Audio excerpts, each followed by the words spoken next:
Now, you may well remember that recently I had a mini rant / sad ramble about the tragedy that is the slow death of the Imperial Guard regiments. Also, spoiler warning, this intro is quite rambly, so sorry to the 3 people that don't like that. I'm listening to the majority today, and the Sleep Club don't care either way, so think on that. Anyway, as I talked about the regiments recently at length, I won't repeat myself heavily about that, but the TLDR is the regiments of the Guard were always the heart and soul of the Imperium. They helped to make it feel this broad empire of different human cultures that collectively were doing all they could to stem the tide of Xenos horror and warp nightmares. Now, it's just Cadia, Krieg, maybe a little Kadashan, and yes, rumours about Kadashan could be next for an update, given that they've got their foot in the door. They've had several special characters, so it feels perhaps right that that might be on the cards. Now, surely nobody would complain about the epic Krieg updates. They were indeed fantastic, nor the emergence of the Dawn tank, which, let me tell you, is one of the best tanks in terms of building they've ever produced. It is a joy and easy to build that tank. None of which changes the fact that the once very flavourful Guard now feel a little hollow. Now, my journey with 40k began in an era of 40k that was louder, stranger, far brighter and more vivid than it was grim-dark, and certainly more than it would become. It was a time of blood reds and sunburst yellows, checkerboard patterns, goblin green, and of course, bolt pistols the size of a man's torso. 2nd edition was what I grew up with, and in many ways it was a different galaxy. It didn't stand where it does now, with a slow narrative creep that discusses thousands of years of lore. But all the foundational elements were there. Most important was the fact that of the few characters who did exist, their presence alone made them legendary. Every faction had some defining character who were really that faction distilled to their purest essence, with not a Primarch in sight. For the Dark Angels, you had Azrael, Blood Angels, Mephiston or Dante, for the Ultramarines, Kalgar. The Eldar had more than most to choose from. The Tau, thankfully, didn't exist, and the Orcs, of course, had Ghazghkull and Makari. To put it another way, it was the age of cardboard dreadnoughts, miniatures that would break as soon as you looked at them, and vortex grenades that were just as likely to kill the thrower and their squad as much as they might the enemy. Flame templates and Terminators that couldn't be killed. It really was a joyous time. But at the heart of the Imperial Guard, there was one main figure. Not Macarius, it was Commissar YARRIK. When I was about 10 years old, there were but a handful of 40k friends to hobby with me, and between us, we focused on our faction of choice. My brother had the Angels of Death, a friend of mine were always Xenos, be it Orc or Tyranid, I had the Ultras and some Chaos Space Marines, and another friend had the Imperial Guard. And without exception, it was all about Commissar YARRIK. He was the centre of that army, and that was something I saw repeated among many people's armies. I don't think it's too much to say that he was factionally defining. I really feel that that was the case. Because YARRIK wasn't just some glib sergeant, he wasn't an anonymous interchangeable officer or some wacky meme character like Marbo. Yet he retained the madness of that era, with his giant clenched power claw defying all physical practicality, his bionic eye and raging bloody will. YARRIK, much like Dante, would endure the additions and time, not because he was grounded or in any way realistic. In fact, I think his legacy endured for the longest time because he wasn't. He represented that thing that I've spoken about so very often, the obviously absurd insanity of 40k, the mad, grim darkness, the bleak humour of a galaxy consumed by war fought at every stratified level. The stuff that is clear and obvious and very much embraced because it's awesome. But that paired with the Guard's defiant essence of humanity's just refusal to die made YARRIK larger than life by his own aesthetic. And so even as the lore grew darker and denser with new alien factions, YARRIK remained. He was the bulwark against the Terror, a relic of an older Imperium, but a linchpin that in many ways defined 40k, even for decades to come. Now, I admit, this might all seem overly nostalgic, rose-tinted romanticizing, but I really think that it's not, because what it is to simply understand that those characters from that age carried forward because they represented this core of what 40k is all about. The despair, the hopelessness for humanity. It's what makes or made 40k so intriguing. Figures of legend screaming into the void. Elite squads, characters and regiments completing the unthinkable, only to then be eliminated by the Imperium itself. And just as with the regiments and humanity, for that matter, they must remain. Because when we lose that heart and the soul of humanity, you're just left with the cold atrocity of the Imperium. YARRICK wasn't just another character to be retired, and yet that's what happened. And in the most flippant way possible. Just what was going on with YARRICK had been ambiguous for the longest time, but I would have thought that after decades of presence at the heart of the Imperial Guard, the very least one would have expected for him would be for his journey to conclude with some kind of demise or disappearance that would hit so hard it would resonate and mark the collective memory. If he was truly believed dead, his name would be carved into the planet of Armageddon and a shrine to him upon Terra itself. Or depending on how bleak you want to think, perhaps maybe not. But instead, in the latter half of 2022, a community article boiled down to, yeah, maybe he's dead, we're not sure, but he's definitely gone. And so overnight, a legend of the Imperium disappeared. Now, why did I not make a video immediately at that point in time, Lutin? Fair question. The answer is because very often I don't like to immediately react to things, because when the dust settles and things move forward a little, these things can kind of expand and open up and be a bit better informed, especially when it comes to the lore. Now, I honestly expected some kind of campaign or scenario that was going to follow along and expand upon this. That's kind of why I thought they mentioned it. I didn't think that a 2-minute article would be how YARRICK crashed out of the 40k lore, because a year became 2, and time goes very quickly, and then here we are. YARRICK being written out of the lore in a community post is a disgrace, and although they created a little lore contextual document for it, it amounted to nothing more than, yeah, so basically YARRICK's dead, glory to the Emperor. He deserved a lot more than that. A final campaign, if not a novella. And look, just before anybody calls me out, Dawn deserves that as well. Dawn doesn't deserve like a little footnote. If he's gone, they could write some kind of novella which deals with that, but they haven't done so. And admittedly, the article did go out of its way to highlight that he might not be dead, and given the status of lore canonicity, having him return would be definitely feasible. However, to come back to Dawn again, remember what my main point is about Dawn? The real problem here is not about characters dying or not dying or whatever.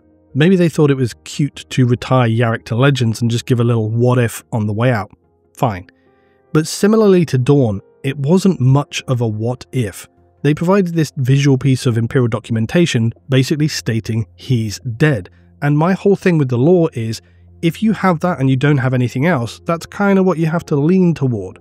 So while as is true in 40k and as is true with Dawn, we can do gymnastics to rationalize his return, and that is just how it is, whether you like it or not.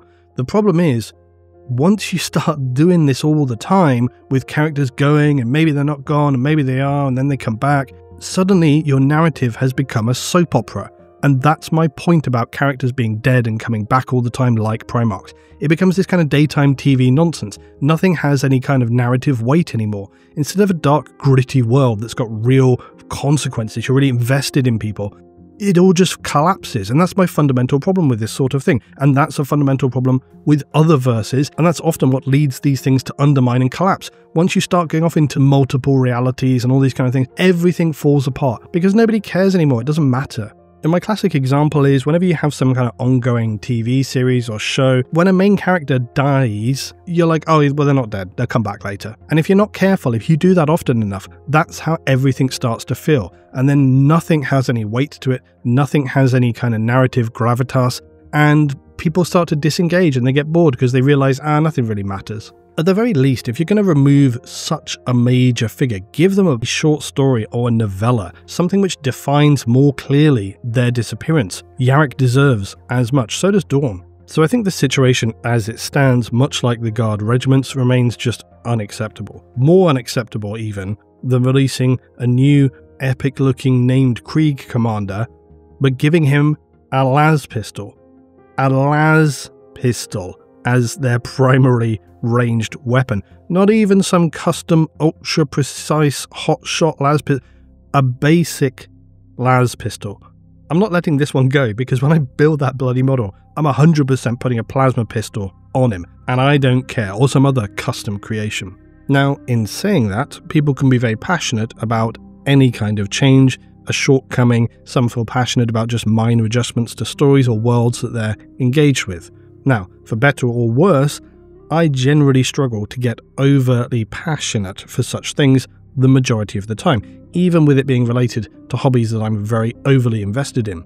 It's why I don't often make videos when they announce new things for 40k, because you might imagine I'd be like foaming at the mouth. In actuality, very little gets me going for new things. Usually I just kind of like, yeah, sure, nice.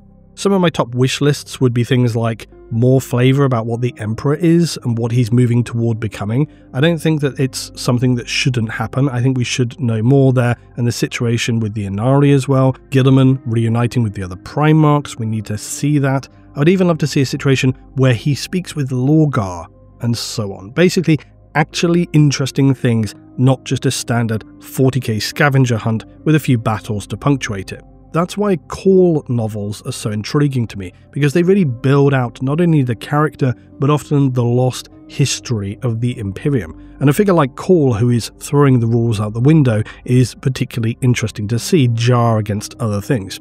Anyway, Yarrick.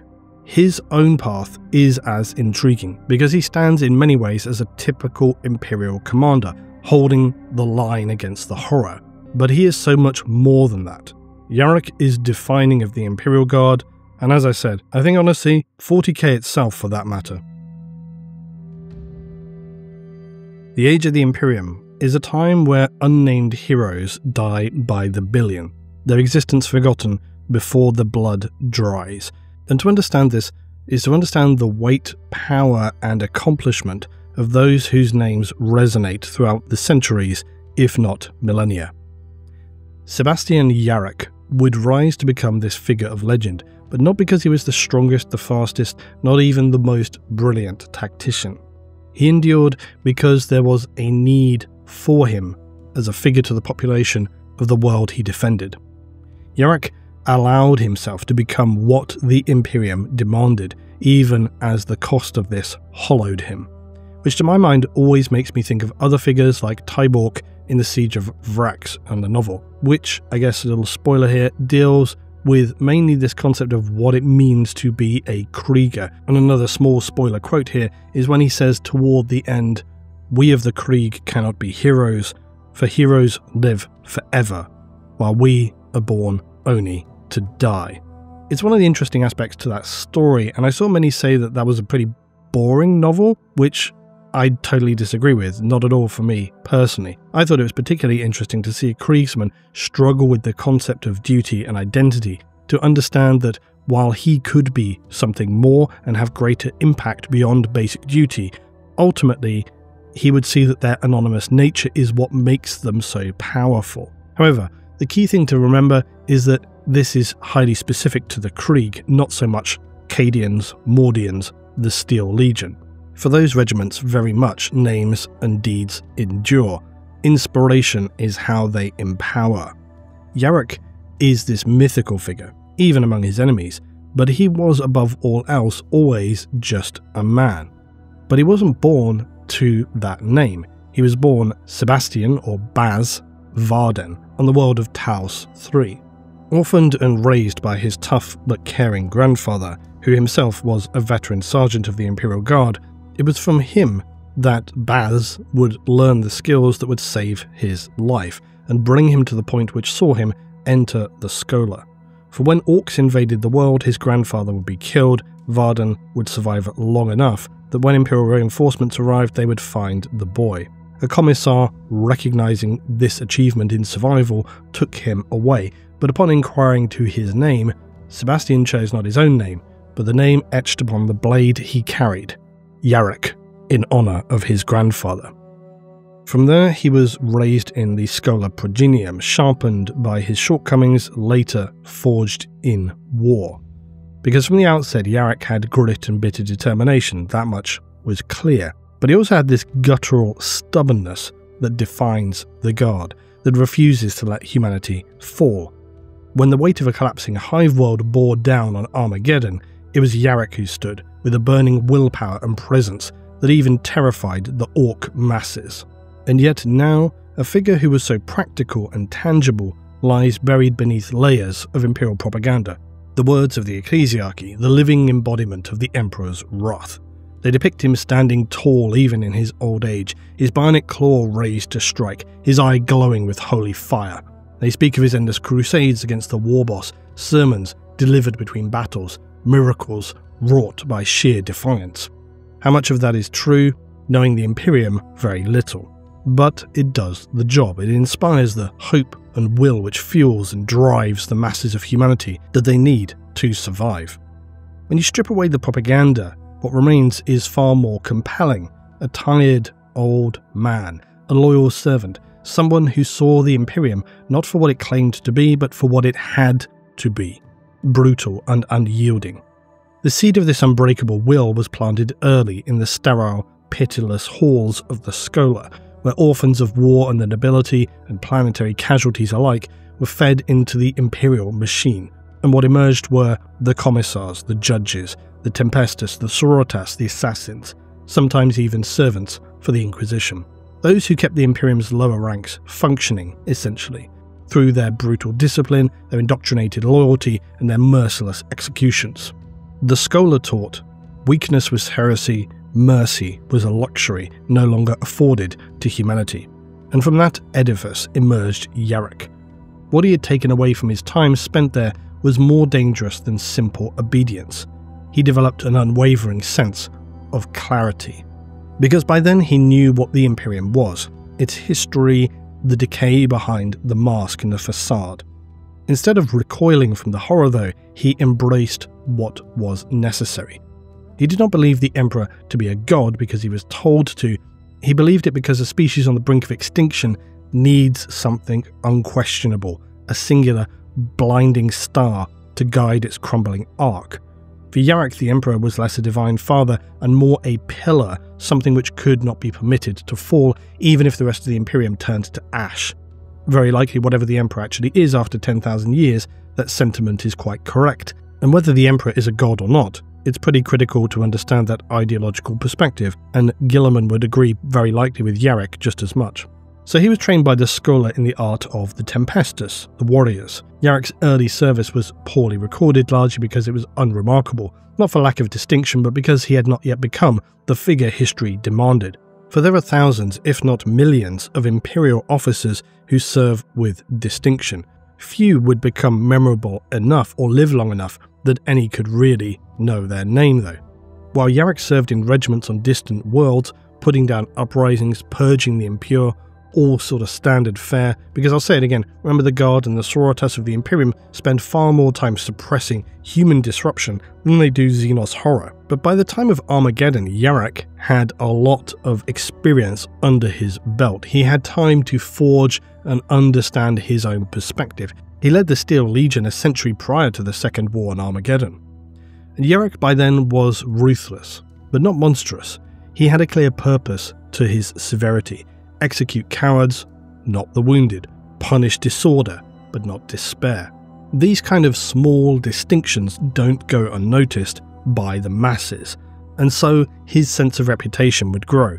It made him respected rather than just feared. But respect did not make him immune to doubt. There are hints, fragments, that suggest YARRICK wrestled with the cost of the Imperium's eternal war. He saw the endless tide of youth thrown into the meat grinder, regiments used like sandbags to just hold a crumbling front. By the time of Armageddon, he understood the hypocrisy of commanders who cloaked their cowardice in piety, and the inquisitors who rewrote failure into parable. He would not be the first or the last to have such contemplations, and yet he did not turn away nor rebel as we have seen others might. But there is a crucial moment, a turning point before the great wars of Armageddon, when Yarrick chose to lean into that image. He began to understand that survival in the 41st millennium was not just about weapons or manpower or armor even. It was about harnessing the tool that could unlock the greater power of humanity, perception. Because to defeat an enemy like the Orc, who thrived on momentum and belief, you had to become more than just a man. Yarrick understood that truth in the Imperium was very much a luxury, and that sometimes a well-told lie might save a city, a regiment, a world. So by the time his name was spoken on the wind itself, with every act of his brutal faith, every sermon of war, every corpse stepped over, Yarrick buried that man that he had once been. He would become, in that place, something colder, sterner, still human, but in a different sense. He was a figure of necessity. This burden is what elevates him above the propaganda statues, the parade ground oaths. He bore the cost of survival, not because he was forced to, but because he saw that nobody else would survive long enough to do it if he did not. And that's really the simple origins of Yarrick, that before the myth and the legend, before the claw and the eye, there was just a boy, a man, unwavering, morally questioning even, but would remain deeply pragmatic. A human who looked into the abyss and chose to become the fear they saw inside. By the outbreak of the Second War for Armageddon, he knew exactly who he was. Commissar Sebastian Yarrick. But at this point, he was already old, tired, felt he had seen everything the Imperium would need to offer him, and felt his service was done. He was very wrong.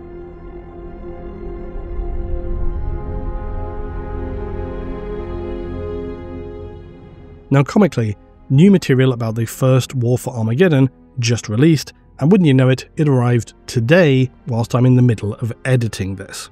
But this video is really about Yarrick and his influence rather than the narrative breakdown of the Armageddon Wars, so today we will give an overview of that, but really what binds it all together is Yarrick. And I think if I do a more deeper sort of breakthrough analysis of the entire Armageddon situation right from the beginning to the end, I'll do that a little later in a more atmospheric style.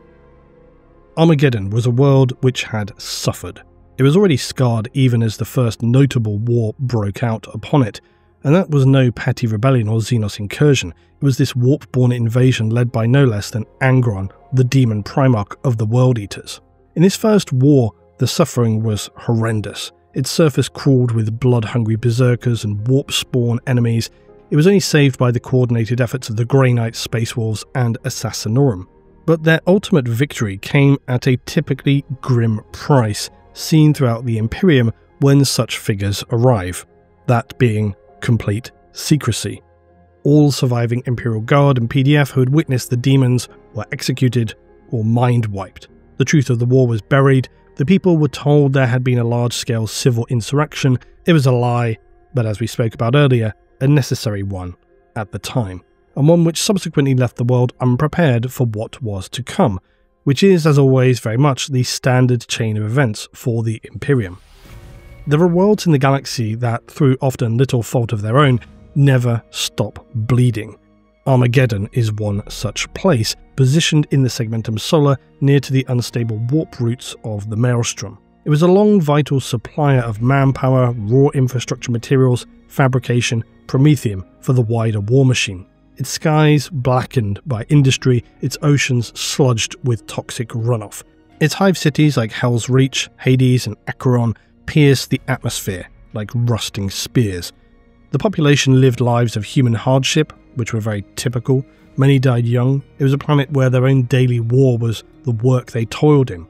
As the scars of the First War faded into rumour, the Imperium's vigilance, of course, slackened. Their attention was redirected elsewhere. And so the perfect conditions arose for the Green Menace to fall upon the world. For this war would be led by the war boss known as Ghazghkull Mag Uruk Thraka, a warlord whose psychic resonance made him not just powerful, but indeed a prophet among the orcs, a living apocalypse for themselves and the Imperium. And as would be typical for any orc invasion, they descended in near inestimable numbers, making landfall across multiple zones, smashing into the planet with orcs pouring out like tidal waves, striking from orbit in their extremely crude but effective assault pods. Their ships trailed radiation and wreckage, shedding entire decks as they burned through the upper atmosphere, which is always a vision of the orcs that I absolutely love. Their ships just kind of disintegrating as they smash into our planet. It's just spectacular. The furious conflagration which erupted on the planet thereafter would see one hive city, Volcanus, wiped off the map within days. This was a tsunami of orc power that just decimated anything in its path. Commissar YARRICK at this time had already forged this reputation in the Guard for his discipline, his belief in the Emperor as this organising principle of survival. And as noted, as a commissar, he'd basically seen the strength that ritual and faith could inspire versus the rot that cowardice spread if that was left unpunished. Nonetheless, YARRICK had never faced anything like this orc invasion led by Ghazghkull, and just some discipline was not going to be enough to survive it.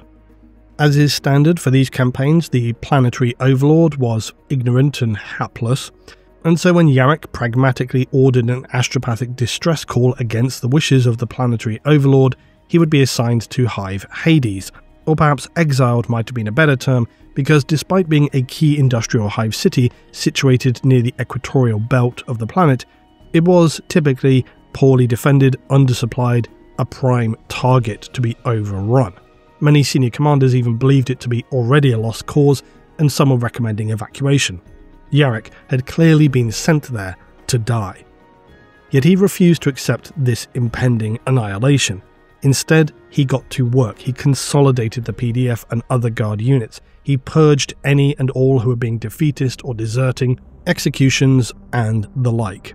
His will was absolute, and certainly in this instance it was through fear, this capacity to instill dread in the units he commanded, that would come to define this engagement. Because when the orc hordes finally reached the city, they found not a crumbling hive, but a fortress, which of course made near to zero impact about how the orcs chose to approach and engage with it. But YARRICK had transformed Hades into a bastion of resistance. Trenches had been dug, turrets reactivated, walls reinforced, and so when the siege began, it was no less than had been expected. It was apocalyptic. The orcs, struck with characteristic madness, just about any contraption they had came falling from the sky, trundling battle fortresses rolling forward, spewing fire and smoke and guns. There were stompers, there were teeming mobs of boys and knobs. It was a brutal engagement. Entire districts were flattened, lines overrun, immense infrastructure and imperial damage. But they still held on. YARRICK was not simply a figurehead and not just a distant voice behind the lines. He was present. He visited the front line. He demanded in rousing speeches that every soul fight until death or victory. He stood atop gun lines with bolter in hand, delivering sermons that were half prayer, half threat. The siege went on and on. YARRICK was wounded repeatedly. He refused surgery until after the enemy had been repelled. The orcs began to see not the usual behaviour here than they had seen with other humans. They were used to seeing the rank-and-file Guard just ready to be chewed through. The stupid Umis never had their bosses out in to fight, and yet now they were. YARRICK was visible, actively notable even to the orcs, so much so that in time they actually began to fear him. Now, how much of that is actually from his own endurance and how much of it is from orcs telling each other stories is somewhat irrelevant, because all that matters is that the orcs began to tell each other tales of a man who could not die, whose gaze burned through armour. These stories were told again and again, and more than likely embellished in typical orky fashion, so that by the time they reached Ghazghkull himself, the expectations of YARRICK were considerable. No matter what Ghazghkull threw at Hades, the humans still resisted. They seemingly could not be defeated, and this led to the war boss becoming all but obsessed with destroying it and the man who commanded its warriors. So enraged about the defiance of Hades was Ghazghkull that he sent one of his strongest war bosses, Ugalhard, to deal with Yarrick's resistance. In the battle that ensued, Yarrick was infamously wounded in this duel, losing his right arm with a swipe from the Orc's power claw. The Commissar's iron will, though, allowed him to not only survive, but to rise up and decapitate the Orc boss with his chainsword. Then, pulling the power claw from its ruined body, he held it high above him, the sight of which caused the Orcs to flee in terror, while simultaneously causing the human defenders to charge forward with renewed vigour. Yarrick had demonstrated his unbreakable iron will. He ordered his arm to be replaced in a moment that really defines where Yarrick becomes legend, for he ordered his arm replaced not with standard Imperial augmetics, but with the power claw of the slain Orc boss, a visible, grotesque trophy, but one that he understood the psychological impact that this would inflict upon the Orcs. Later, when his eye was also damaged during battle, he had it replaced with a pulse laser implant, further playing on the Orcs' superstitions, to where they began to speak of his evil eye that could kill with a glance. Now, just how practically functional that really was is again not really relevant, because in the context of this conflict what really matters is what it symbolised. Yarrick had become precisely what the Orcs feared, and in doing so he exacerbated and empowered it even further. He turned their own nature exponentially against them. And for him to exploit this is to demonstrate how well he understood the Orcs, because as we know, Orcs are comical but powerful in their ability where the strength of their belief defines truth. It's a reason why Orcs should not be ever underestimated, because they have this very strange Gestalt Orc psychic ability that through this collective belief, if a thing is feared, it may well become real. Luckily for the Orcs, that rarely happens, because they tend to not really fear anything. Luckily for the Imperium, the Orcs don't tend to really understand how this power works themselves, because if it did, they could will some truly terrifying things into reality. Most of the time for Orcs, it's the classic red things go faster, bigger bomb goes boom, and that's pretty good for most Orcs most of the time. In this instance, the genius of Yarrick was to become their fear. He was already the man who had stood up to their strongest and lived, which in itself was very disturbing to the Orcs, but now he had become, in their minds, a living, Umi avatar of death. That belief radiated through their ranks like a plague. They hesitated, they faltered, they were scared. So that when at last Imperial reinforcements, including Space Marines from the Salamanders and Black Templars, arrived in force, it was more than enough to turn the tide.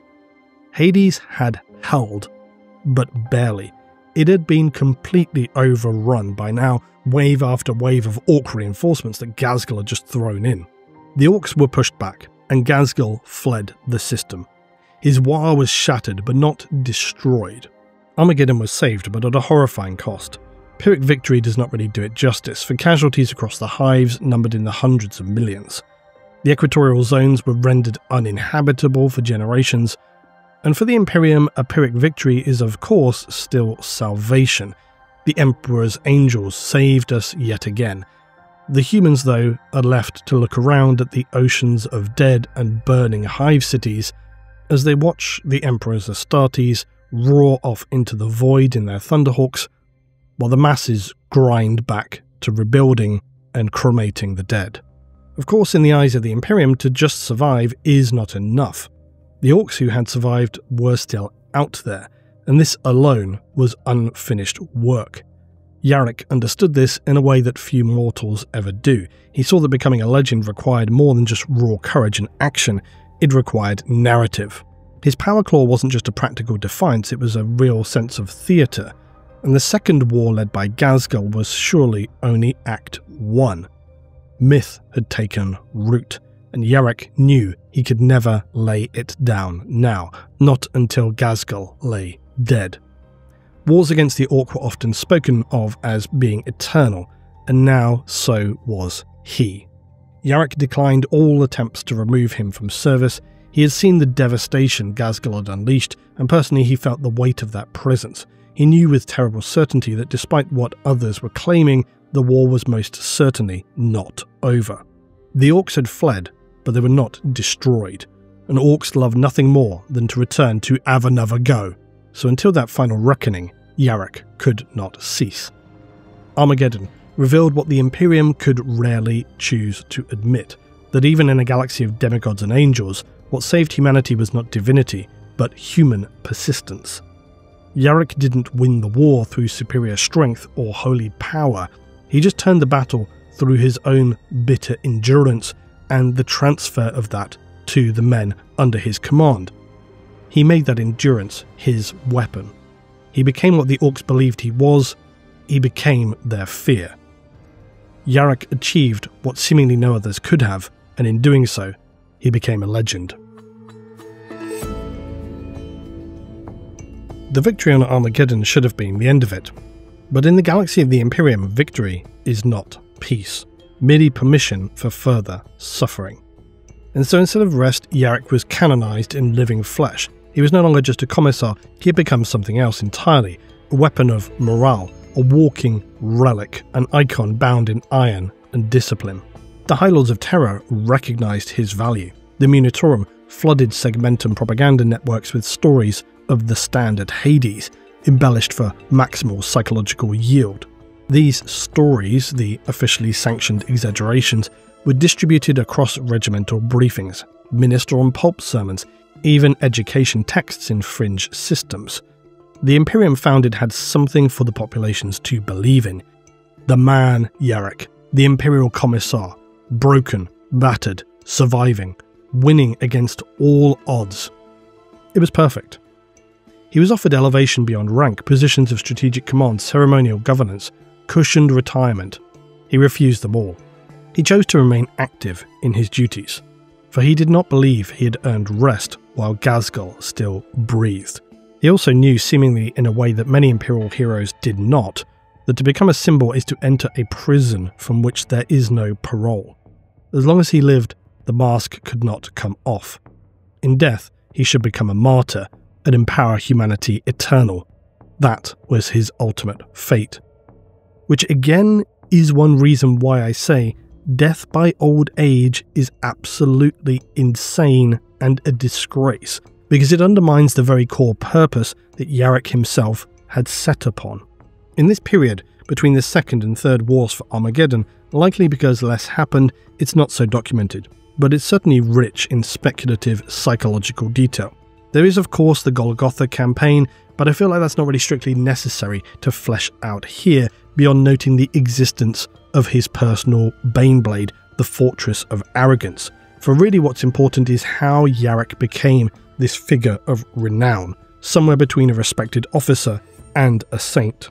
And as I say, with the release of this new Armageddon material, I really should do a nice atmospheric narrative piece, a linear storyline through, so that's something to do. But I think YARRIK was cautious of what he had become now.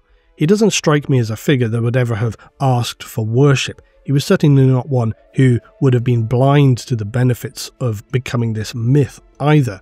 But I'm sure that he could also see the damage that was being caused when men believed too easily in idols or cultish worship of figures who were not deserving of it. Because when faith substituted logical conclusions or just base critical thinking, then disaster and collapse was never far away. The orcs too had not forgotten him.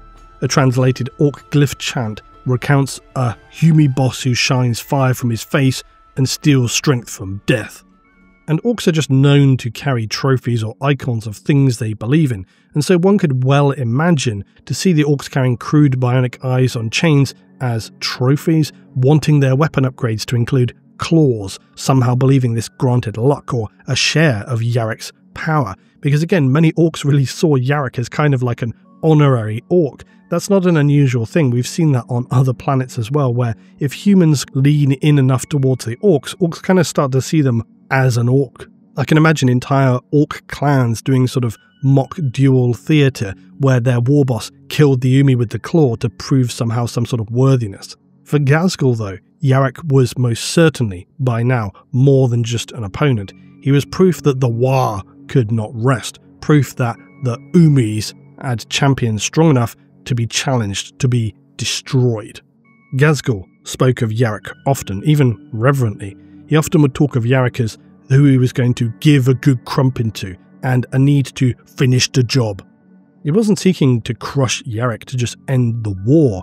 He wanted him alive again and again, because their personal battle now was the war. Without Yarrick, there was no worthy enemy, no meaning to the slaughter. On the other side of the coin, Yarrick gave the Imperium a face to believe in. So began this strange paradox that played out in Blood and Iron, two enemies who could not kill each other because doing so would end the purpose they served. In a bizarre turn of fate, their dependency became self-perpetuating through endless, unfinished war. Yarrick had weaponized his own body to break Orc morale, and now the Orcs carried him forward as a myth they not only feared, but revered and refused to allow to die. It's tempting to call this chapter of Yarrick's life a tragic one, and in truth there is tragedy, but not the clean tragedy of failure. It's the slow erosion of self beneath these layers of expectation. Yarrick could no longer count on himself just being effective. He had to be invincible. Nothing else would suffice or satisfy anyone. His very presence was expected to shift battlefield outcomes, inspire last stands, break sieges. This even led to several guard regiments deployed alongside Yarrick suffering catastrophic morale loss, not because they were losing, but because he had been silent during a bombardment and his presumed death had shattered their belief. And that's very much the danger with such celestial figures, that while they live, they inspire and empower. In death, the damage or the benefit of the collapse of morale could be far, far worse. Now, Yarrick didn't die. He survived, of course. There are many instances of his rumoured demises. But the lesson really overall is that the myth of Yarrick was now out of control. I think for me, the interesting idea about Yarrick before going into the third war for Armageddon is really this idea of, is Yarrick really still fighting for victory? Or had he begun to fight just in the guise of what he had now become, because there was no other version of himself left? Strangely, he had kind of become like Ghazghkull, sort of war boss mentality, where the idea, the concept of him being this bigger individual is what carried more weight than his actual practical actions. In some sense, Yarrick became that cliche also of the mirror held up to the Imperium. They wanted a symbol, he gave them one. But what does that symbol do when their cause becomes endless, when every battle leads to another, when the very thing you oppose refuses also to die? An ordinary commander, a commissar, could have just respectfully withdrawn, tactically adjusted their strategy. In time, maybe they could have accepted a commissar's desk, lived out their years training successors or doing work behind the lines. For Yarrick, that was absolutely impossible. Now, Yarrick was the guard. He had espoused this for so long that soldiers could never falter, never step down, only to stand. Then so must he, even when the mask no longer felt like his armour, but had become his tomb.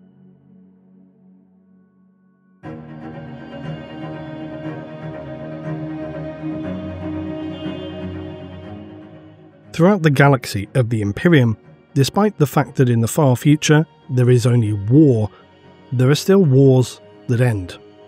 Armageddon was not one of them.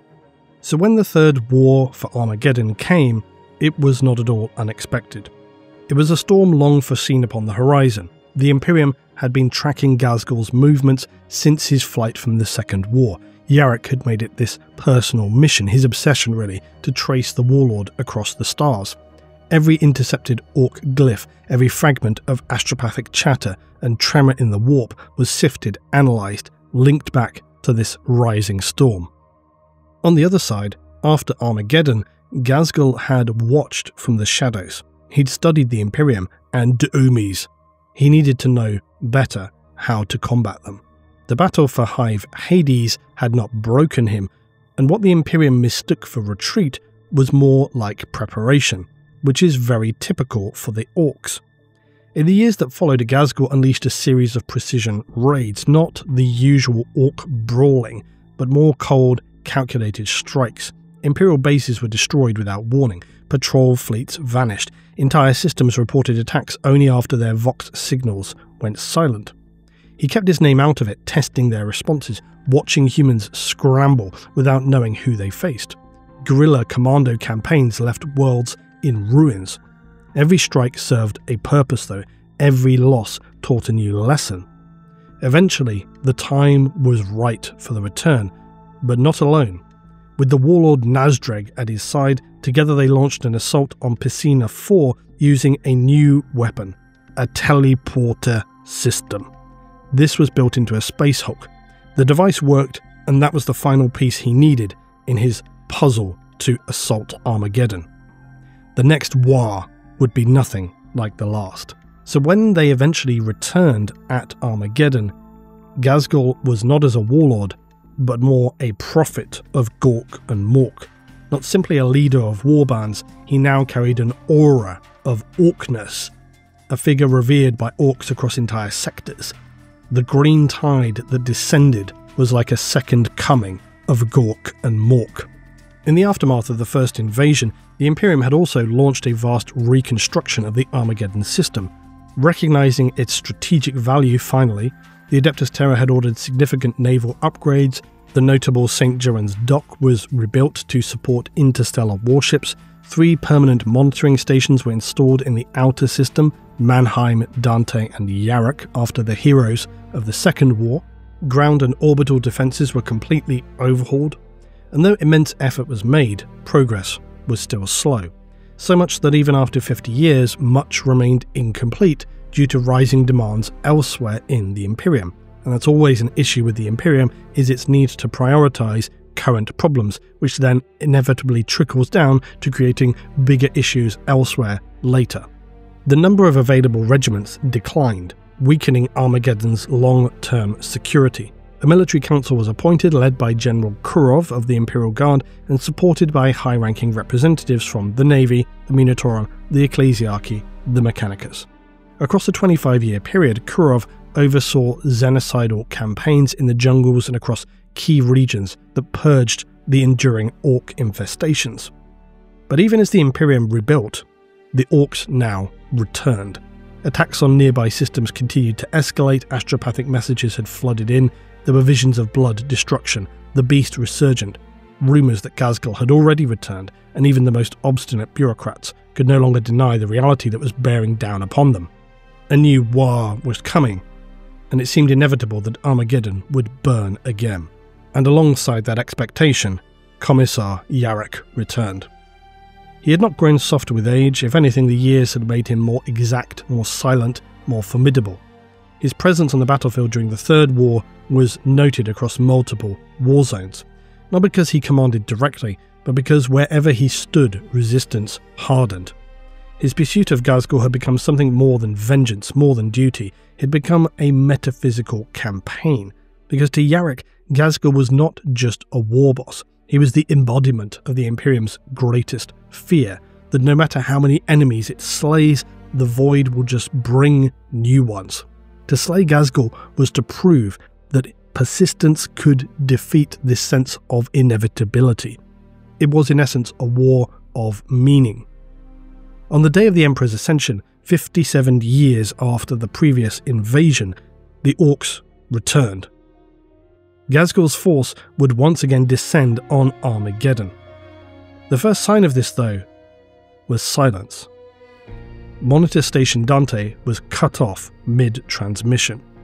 Within hours, hundreds of orc ships emerged. Final reports confirmed at least 50 cruisers, 300 escorts and multiple space hulks. The system went to full alert. Cruiser squadrons, including His Will and Triumph, deployed immediately.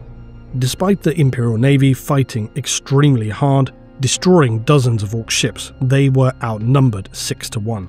The orc vessels attacked in waves, completely heedless of their losses. They pushed through, and Triumph was soon overwhelmed by 5 orc flotillas crippled by massed fire. Facing ultimate encirclement and destruction, they ordered a retreat.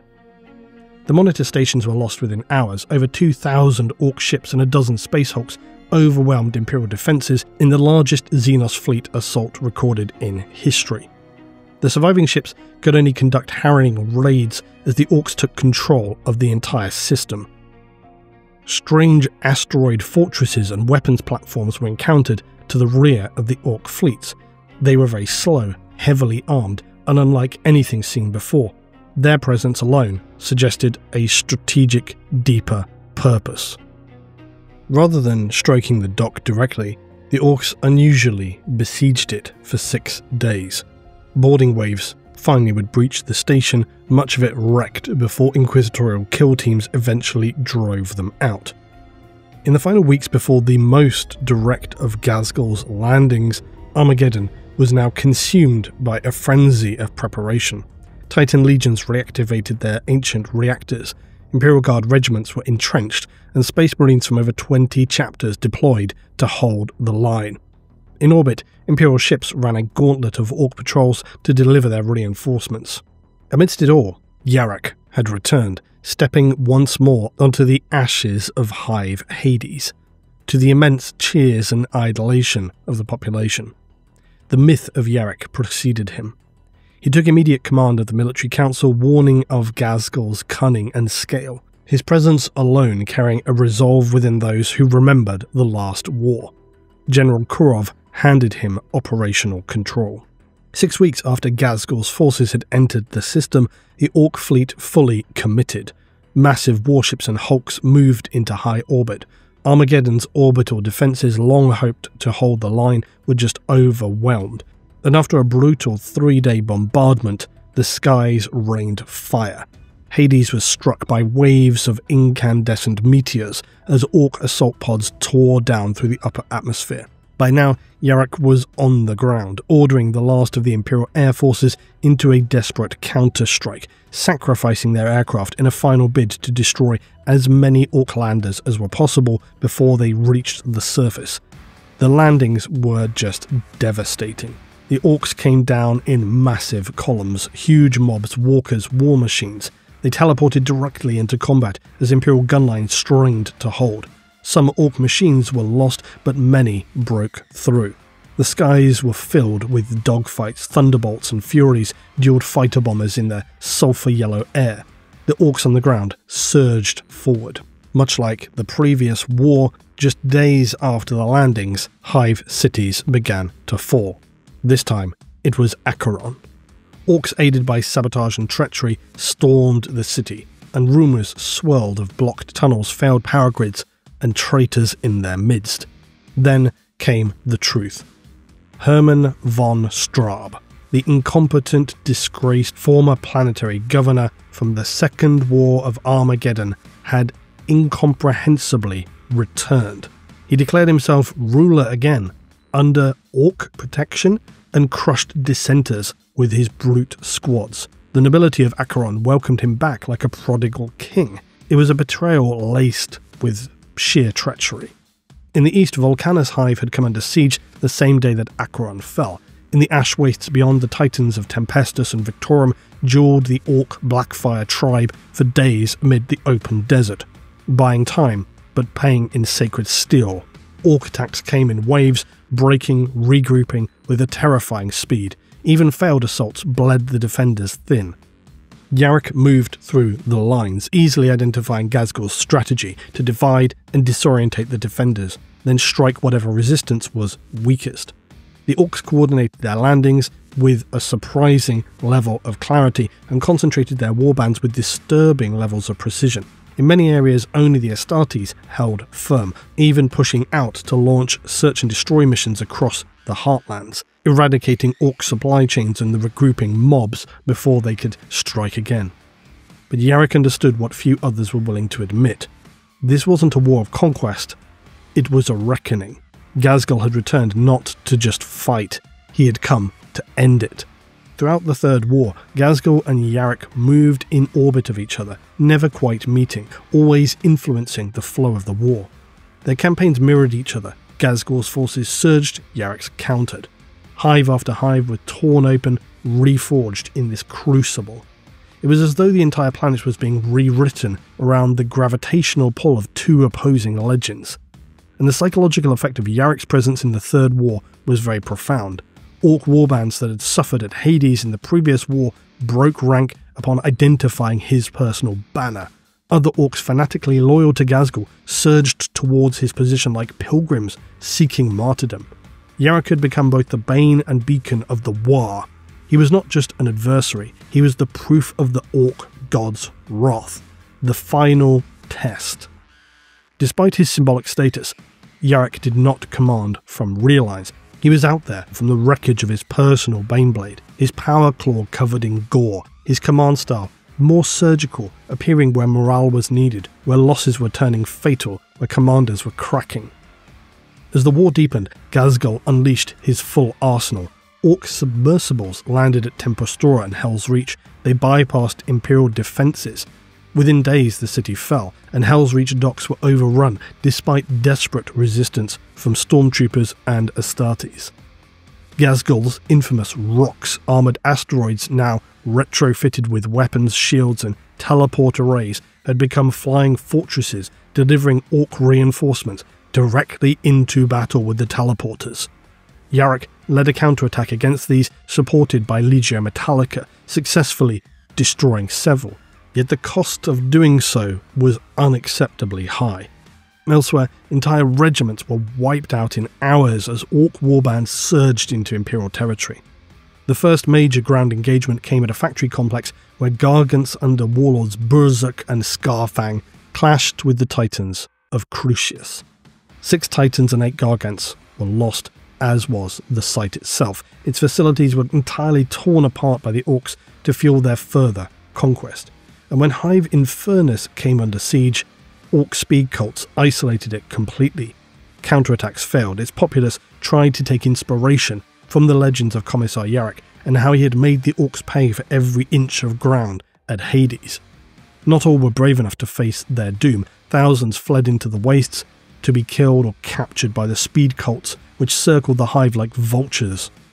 Within days, any defenders were trapped, shelled and slaughtered.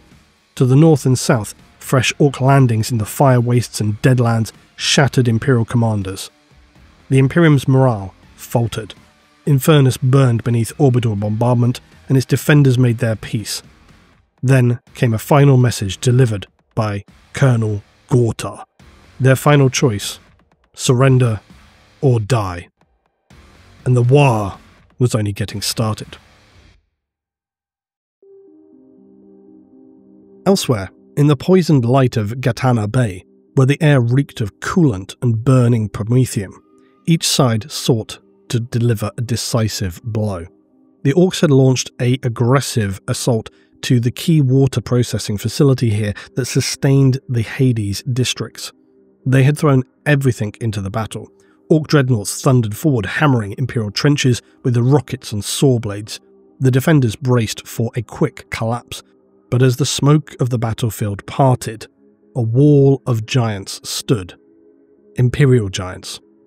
17 venerable dreadnoughts, the ancient dead entombed in ceramite and hate, waiting for the Orc filth.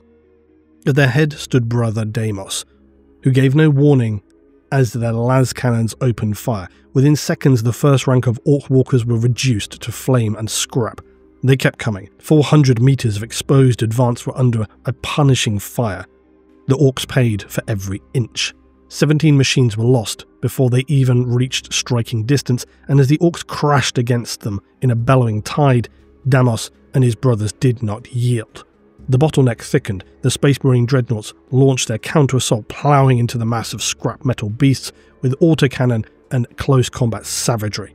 Steadily the Orc dreadnoughts fell, but none fled. Not a single one turned away, but none would survive. Their gambit had failed. Their final reserves gone, Thunderhawks began their strafing runs. The Orcs had no choice but to withdraw, and the Imperials once again held the line. But the cost was written in shattered, ancient Astartes hulls and scorched ground. This marked the point to where this war entered a new phase: stagnation. Despite the overwhelming material firepower, Ghazghkull had become ever impatient with the deadlock. Quite simply, he had become bored.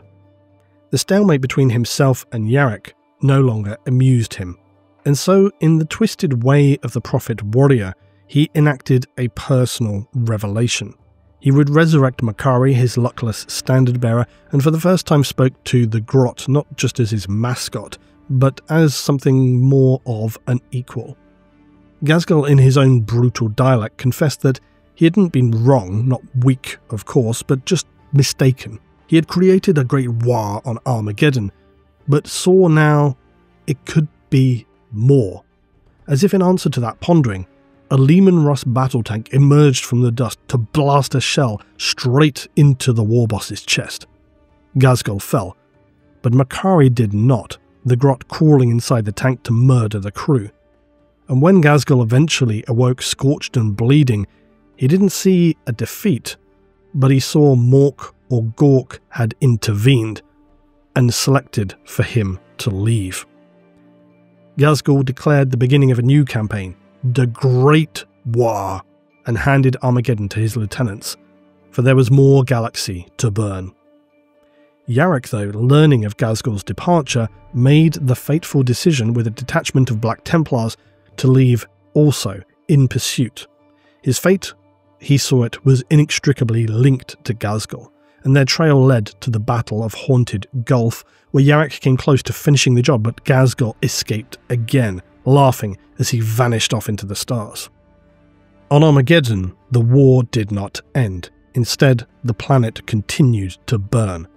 The Orcs now renamed it the Big Scrap, or in the darker corners, Ragnarok, the final Orc battle. More greenskins poured into the system every day, drawn by the scent of the endless battle. The casualty counts spiraled to the billions, hives collapsed, rivers ran black with ash. Death became a currency, and the cost of it written on every page of every regiment's ledger. There are valid questions to be asked when a world reaches this point as to if it is truly worthwhile to defend, but the Imperium somehow held. Armageddon must not fall. And this was YARRICK's final crusade. We lose track of him really after this time, where he departed Armageddon and began this galactic pursuit of the Prophet of the War. Details of his exploits are scattered, they're in flashes. It's possible he fought in the Octarius region, hunting Orc fleets from Charadon to the borders of the Ghoul stars. Not in conquest, but for just some sense of conclusion. But what makes his pursuit of Ghazghkull remarkable is its lack of spectacle. It's entirely possible, and this is my speculation, that he refused to allow the Munitorum to document his victories, because now he was not waging war for the greater morale, but for his own purposes, to keep a promise forged in blood at Hades decades earlier, a promise that he would see Ghazghkull dead.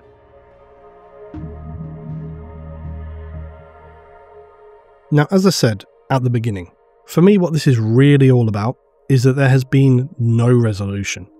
Whether he died fighting or lives in the shadows, YARRICK achieved what few ever could. In becoming inseparable from the war, he stood against Ghazghkull, and so long as the war continued, then so did his legend.